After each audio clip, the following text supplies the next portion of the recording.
Caroline Dowd-Higgins. Thank you for listening to Your Working Life, my podcast series featuring thought leaders in the career and personal growth arena. You spend a significant portion of your life at work, so my goal is to provide you with tools, inspiration, and resources so you can enjoy your career and love your life. And I am delighted to welcome my very special guest to the show today, Tom Dowd. Tom, welcome. Oh, Caroline, thank you for having me on the show. I appreciate it. Oh, I'm so excited to dive into a juicy conversation, and I want to tell our listeners all about you. With over 25 years of experience in the financial and customer service industry in management and leadership roles, you started your own business in 2010, Thomas Dowd Professional Development and Coaching, LLC, using lessons learned on your climb up the corporate ladder to help people transform into who you really want to be professionally. And your other books include Displacement Day, When My Job Was Looking for a Job, a reference guide to finding work, The Transformation of a Doubting Thomas, Growing from a Cynic to a Professional in the Corporate World, and From Fear to Success, a Practical Public Speaking Guide. Tom, you are a member of the National Speakers Association, a distinguished Toastmaster member, and a radio host of your show, Transformation Time. You're an award-winning speaker, and I'm so honored that you're spending time with me today and my listening audience. So let's dive right in. What are the roadblocks, Tom, in your experience working with people around the globe to success with time management?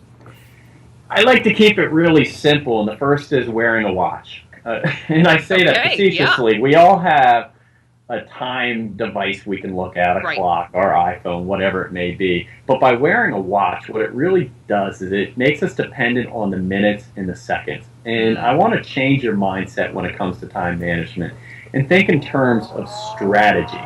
What is your strategy for the day, for the week, for the month?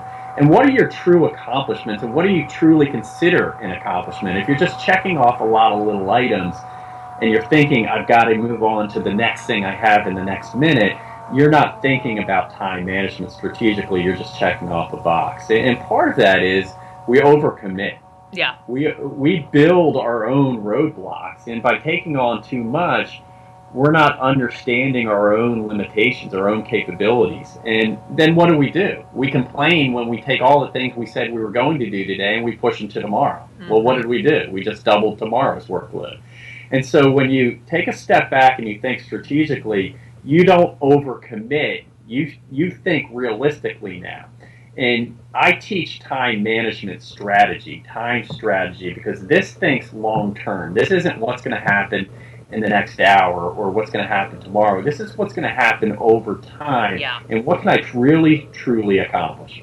I so appreciate that because, it's so easy to get caught on the treadmill of being busy, but it doesn't mean that we are productive, right? So having more effective time management is just better for our overall sanity and well-being and productivity. Well, we think in terms of being productive when we're going a million miles a minute. So what do we hear all the time in business? Oh, I have to multitask to get it done. I read a job description last week that said the person had to be a multitasker. Wow. And I chuckled a little bit. And I'd love to give your listeners a very quick exercise. Please. Spell out your first and your last name like you do 100 times a week. You got it. So I would spell out Tom Dowd.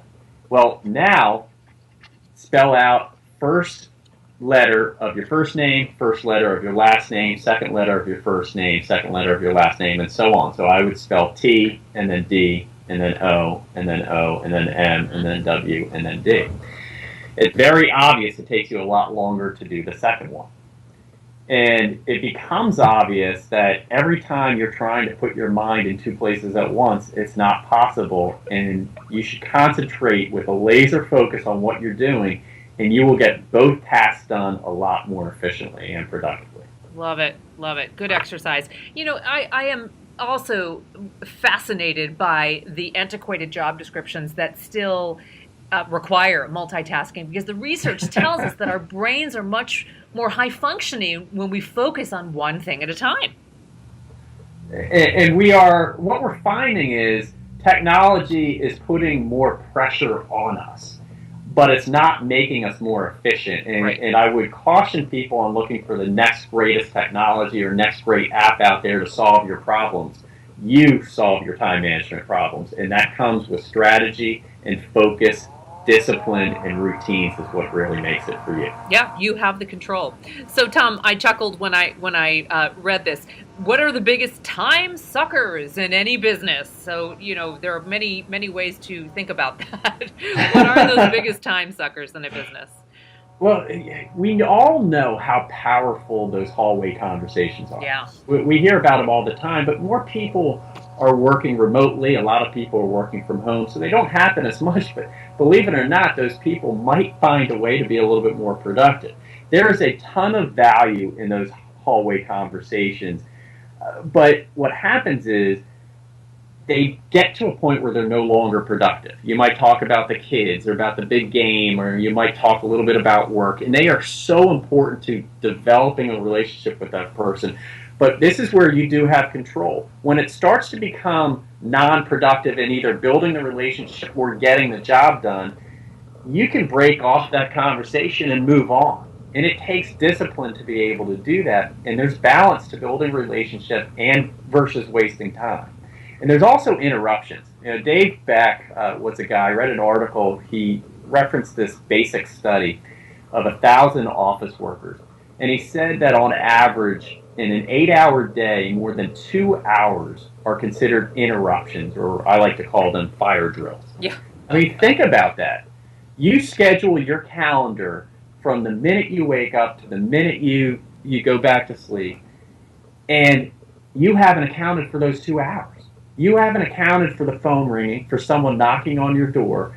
And it's also, I've read in studies, that it takes you 7 times longer to get back to that original thought than it took you to have the thought in the first place. Wow, so you really derail. Yeah. Yeah, so what I would say when it comes to time suckers is build in time for interruptions. Yeah. Turn off your electronics. Turn off the world. And actually schedule some time to get some work done with 0 interruptions. And you will find you have more time in the day to do everything you want to do. I like it. I'll give you a tip that I use. Perhaps this is something you do as well. I will block out times on my calendar. The volume of email is something that is always a challenge for me, and it's part of the nature of the beast of the work that I do, working with individuals. So I do want to honor those relationships and respond to those emails personally. But if I can find a couple of chunks during my day where I do nothing but honor those emails, then I can be efficient and not get sidetracked by something else. So I won't take any calls. I'll just focus on emails during those individual moments of time. But you're actually building in time for the unexpected, because when you are back, turn yourself back on, you're ready and able to do it. And you're also, that's part of the disciplines and routines. You have to ensure that you're doing it. In your routines, you know exactly where you need to be and what needs to be done, so you do it so much more efficiently. So you are building in time for the unexpected. Exactly. Right. So, okay, now how do you define success with time management? Ultimate time manager guru that you are. What does success look like to you, Tom? I like to call it the least amount of work you can do in a day. And what I mean by that is, I just referenced that we schedule ourselves from the second we get up to the second we go to sleep, and every minute is accounted for. I will tell you, think strategically and go back to the least amount of work you can do in a day. Those things that say, I am not walking out of the office until I get it done. Yeah. One of those being pick up your children or pick up the bread for your spouse, whatever it may be. You define the prioritization of it, but you have to say, this list, this isn't this laundry list that's 3 feet long. This is 3 items long, or maybe 4 items long, and says, I will not leave the office until I get these done, and you're ensuring that it gets done. And then what you do, what I like to call this is the push versus the pull. I can now start pulling items in from future days, weeks, and months out, those things that are important but not necessarily urgent, versus having this laundry list and I take half of it and I push it to tomorrow. And that's a big piece when it comes to strategically thinking about time management, is start to find ways to pull in items where you're looking around for things to do versus pushing, and that comes down to the least amount of work you can do in a day, where everything gets checked off. Again, efficiency. So it's not about duration as much as it is about efficiency. And I'd also say you have to be okay with not getting things done. Yeah, yeah. And there's a prioritization to it that says it's important to me, but if I don't get it done today, I'll live. And there's a piece in here about communication, because time management is about communication and relationship. Building the trust and respect to be able to say to your boss, for example, all right, you just gave me 2 things. I can only get to one. Which one do you want done? Yeah. Because what might be important or urgent to you may not be important or urgent to them. And getting on the same page is extremely important. It is. I have a friend who talks about her to-don't list. So, she starts the day out with the to-do list, but then it's about using a scalpel to literally prioritize and cut that list down. And sometimes, if it's not top priority, something will be bumped from today's list to the to-don't list, which is tomorrow's list or the day after. And that was a great lesson to know that, that list can change. And what I love about that is she is a strong decision maker. Yes. It takes strong decision makers, not people who waffle, to be good time managers. It's committing yourself to doing what you need to and being able to confidently say, I can't get to that today. Exactly. Okay, so Tom, my spies tell me that you don't wear a watch. So what's your tool for time management? Are you a smartphone guy or is it the sun? How do you keep yourself in check time-wise? Well, I'm sitting in a room right now, and there's a clock on the wall. Okay. I have a laptop that has a time on it. I have an iPhone that has a time on it. I have a regular PC that has a time on it. So I don't even have to move. That's true. Workplace. Okay. And so that's my facetious way of saying I don't wear a watch. But I also don't watch the time specifically. The biggest tool that I like using, and it's style for everyone, but I like to use Microsoft Outlook, because it has all my contact information in it. It has all the appointments I have or I need in it. And there's a piece of this, when you were talking about email strategy, I like to say touch it once. And what I mean by touch it once is that if an email comes in and it catches a corner of your eye, and I suggest turning off your previews, but I know people can't do that. A lot of people are... I'm going to miss something. Right. And there's a lot of people in business that do have urgent items coming in. But if you do have the preview turned on and it catches your eye, remember, you shouldn't be multitasking. So you shouldn't be on a meeting and looking at your email anyway. But if it does catch your eye, you can do one of a few things to it. You can I suggest unsubscribing, trim that fat. And if you're not looking at things regularly and they're coming into your emails every day, unsubscribe from it. You can just read it and delete it. You can read it and respond to it and then delete it. Or you can read it and say, I don't have time for it, and put it in your calendar to actually work on it. Yeah. That's it. And so I use, the calendar has been a very big item to me. I have it with me at all times. And there are different strategies, but you can color code things. Like I color code my speaking and my my appointments that I have specific to my business. I have other color coding I use for different coaching, those types of things. So you can color code it all you want. But the point is that you have a reference tool and that you're following it and you're committing yourself to it. It's not just some to-do list that doesn't have a time attached to it. Back to your point, the calendar, to me, I block off specific times to work on my email. I block off time to develop myself. Right. Every Monday, I have an hour dedicated to read an article on a topic that I'm not familiar with, because we're not making ourselves any stronger professionally if we're not investing in ourselves, and if we're not using our tools in front of us to invest, like on the calendar, to say, hey, what are you doing professionally for yourself? You're not going to get it done. And I would add that can help in your personal life too. It might be some downtime or your exercise regimen or whatever it is that you need to have a well integrated life. So I love the calendaring option, and I'm an Outlook girl myself, so I can relate to that. Scheduling all of the things that you need to do in your life and your personal life. Yeah, absolutely. And another little tool, at your nightstand, have a notebook and a pen. Yeah. Because what happens is, what do we do in the middle of the night when we get the greatest idea? Oh, yeah. We either toss and turn all night trying to remember it, or we forget it. Yes. I've written things in handwriting I couldn't even read if my life depended on it, but your mind is set that you know you wrote something, and if you can just even glance down at it, you know exactly what you wrote, and the greatest ideas have come out at night, because what happens is your mind starts to relax and you're starting to hit the inner non-stress part of your brain, and that does have something to do with time management, because you wake up refreshed. You wake up, I sleep more than anyone else out there, and this isn't some guy who works 20 hours a week. I work the appropriate amount of hours that I need to get the job done, but I have time for my family, I have time for personal, I have time for my business, and I make the time, and you can sleep well, and you can wake up refreshed. I'll even tell you to wake up 15 minutes earlier so you're not rushing around to grab that coffee or whatever it is. Again, it's taking those little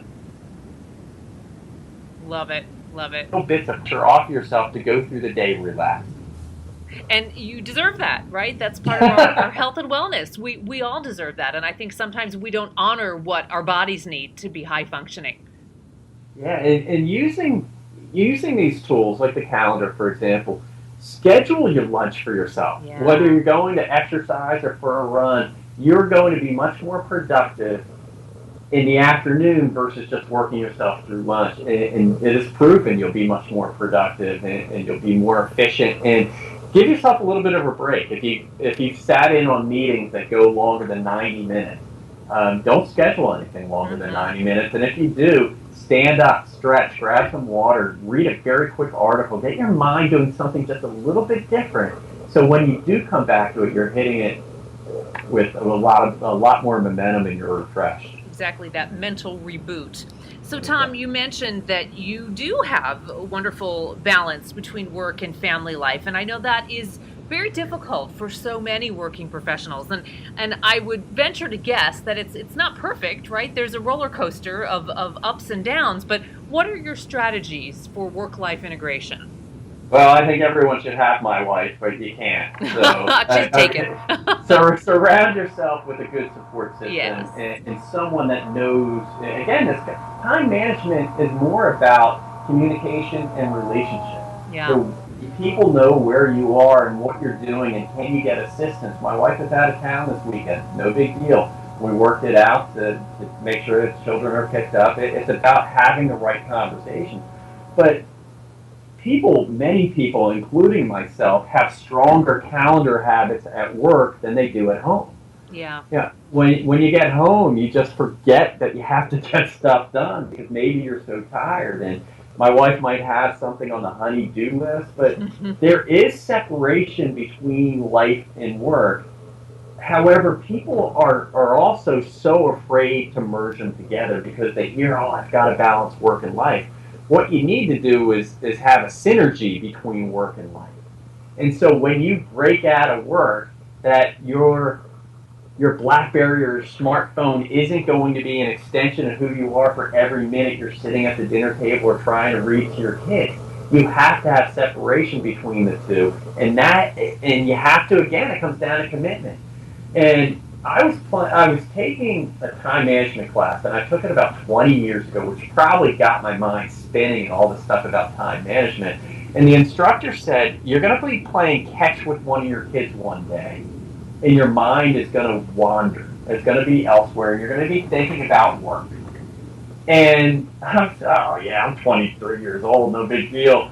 And I don't have any family or kids at the time. Well, now I do. And I was playing soccer with one of my kids one day, and all I could think about was work and that big project. And all of a sudden it hit me, and I said, oh my goodness, it's me.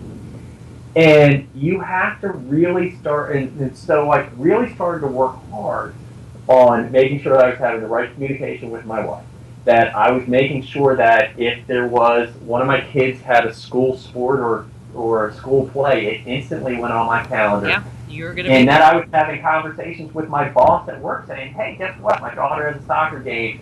I will make up the work. I'll take care of it. But I wanted to let you know, and I've built such a strong relationship with my bosses over time. They say, sure, go ahead and do it, because they know the work's going to get done. And I come back happier and more satisfied, and it works for everybody. I love it. You've really got to feed both sides of your life, your personal and your professional. Absolutely. Tom, what a joy to have you on the show. You are a master. I learned so much today, and I know the listening audience did as well. Tell us how we can buy your books and find you online. You've got such great content to share. Oh, thank you so much. You can go to Amazon and look me up as an author, Thomas B. Dowd III, or you can look up the time management book. It's called Time Management Manifesto. Expert strategies to create an effective work-life balance. You can look me up on my website, transformationtom.com, or look me up on Twitter at TomDowd4, or even on LinkedIn at Thomas B. Dowd. I'd be glad to connect with anybody. Excellent. Tom, thank you so much. Have a great rest of your day, and I hope our paths cross again sometime, and hopefully in person next time. Me as well. Thank you for having me on the show. Thanks, my dear. Be well. And I want to thank all of you for tuning in to Your Working Life, where my goal is to help you design your career destiny so it doesn't happen by default. Career life and satisfaction is possible, and it's time to embrace what you love doing so you can do more of it. My show is now available on iTunes, YouTube, Podbean, and Stitcher. Leave a comment, because I always appreciate hearing from my listeners. I'm Caroline Dowd-Higgins. Take good care.